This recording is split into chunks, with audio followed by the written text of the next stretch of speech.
CTV family. Catch us live on your TV screens.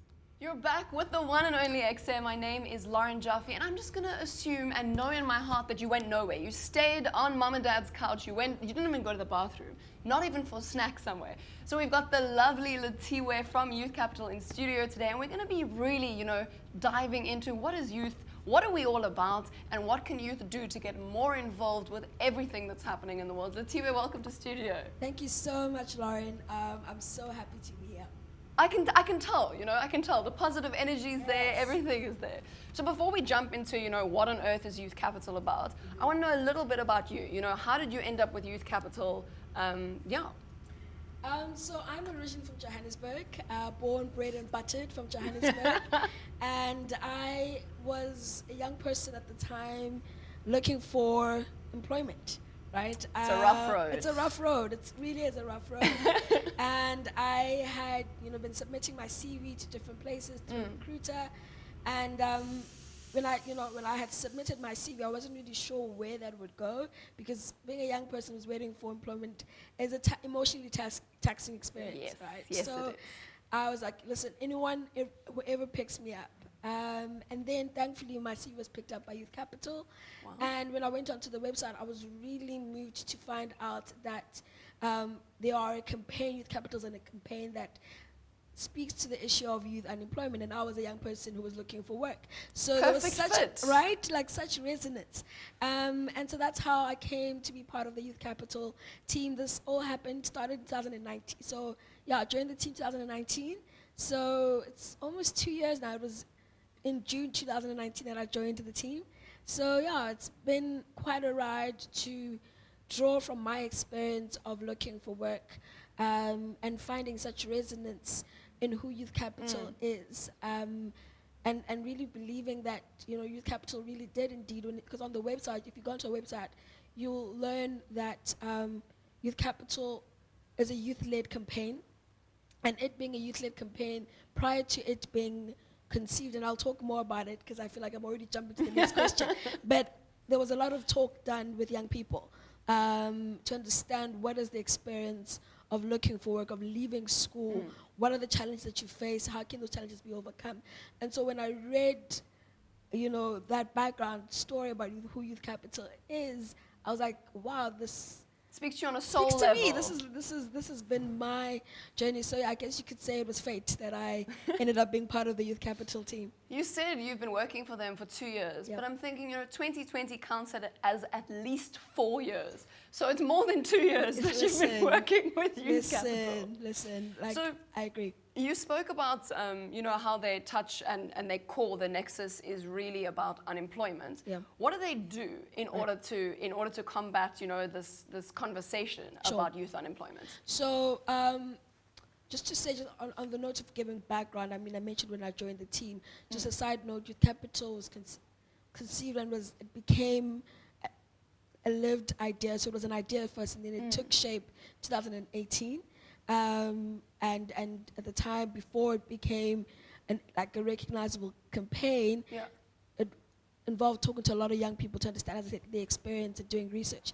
So all that research, all that conversation, young people culminated in Youth Capital defining itself as a youth-led campaign with an action plan that sits under 3 focus areas. So we have education, transition, and when I say transition, it's a big word.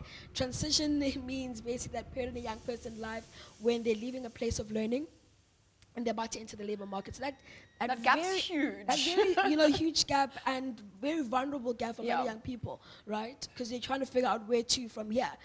So that's what we mean when we say transition. And then the last focus area is jobs. So this action plan combines what research says and what young people say, and it has 10 calls to action. So that's what informs the campaigns that we do. The 10 calls to action in the action plan that really speaks to what research is saying and what young people are saying. And just to add on the action plan, that it's not Youth Capital's action plan. It's an action plan that speaks to what research says, that speaks to what other youth organizations are doing in relation to addressing the issue of youth unemployment. It also speaks to, most importantly, the experiences of young people. So essentially, it's an action plan that can be owned by anyone. You can claim it as the action plan that you reference when you're trying to figure out how do I address youth unemployment.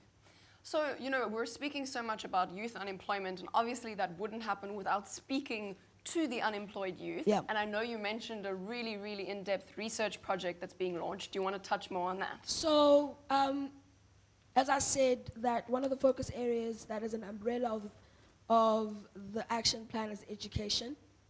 And under that, one of the calls to action is certify, that young people need to be certified because with a certificate, you can signal to an employer that you are competent for the job, right? But what we have found in research is that the unfortunate truth, not every young person gets to finish school and receive their certificate, right? That's a very real reality. It's a real reality, and because of that reality, we're saying there needs to be pathways for young people to still get the certificate. And so this report is about the Second Chance program by the Department of Basic Education, which provides young people with that pathway to getting their certificate, their matric certificate. So if you're a young person last year who did not make it, who did not pass their matric, the Second Chance program is really an opportunity for you to rewrite your matric, to upgrade your grades. And so the research really sought to understand what is this Second Chance program all about. And so we're launching it really soon.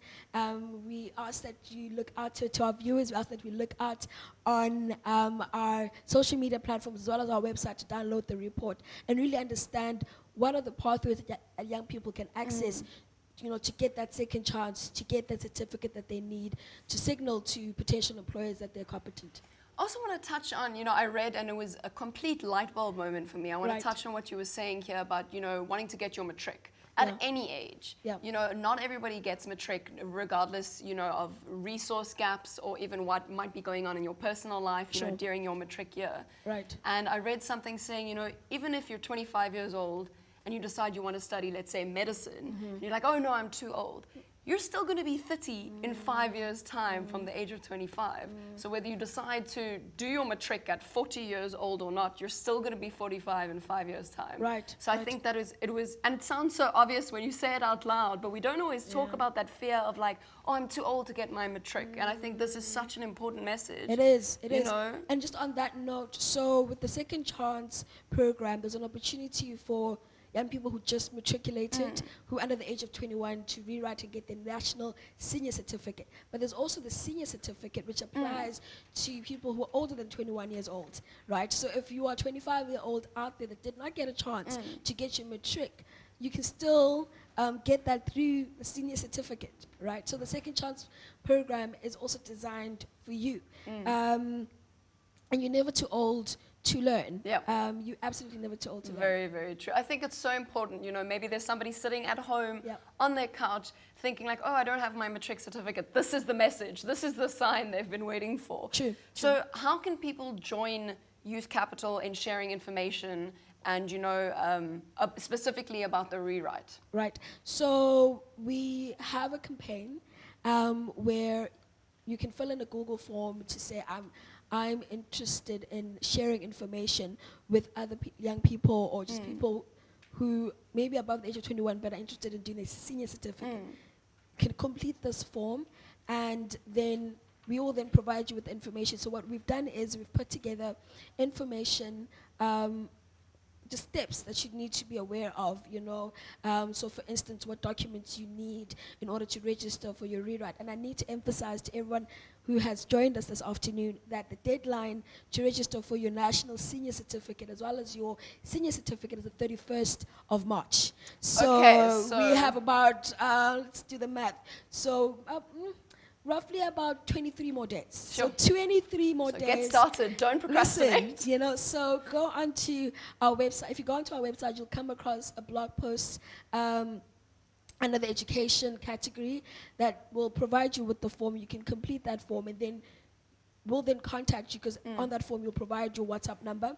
But if you don't want to go through that process, you can just always send a message to our WhatsApp number, which is 083 973 6642. That is 083 973 6642. So with all of that being said, don't go anywhere. We're going to get even more in depth into that conversation. Seriously, just run to the bathroom if you really need to. If you need some popcorn, go get some popcorn. But we're going to get super, super in depth to that conversation. And here's your sign if you've been waiting for it. Don't go anywhere.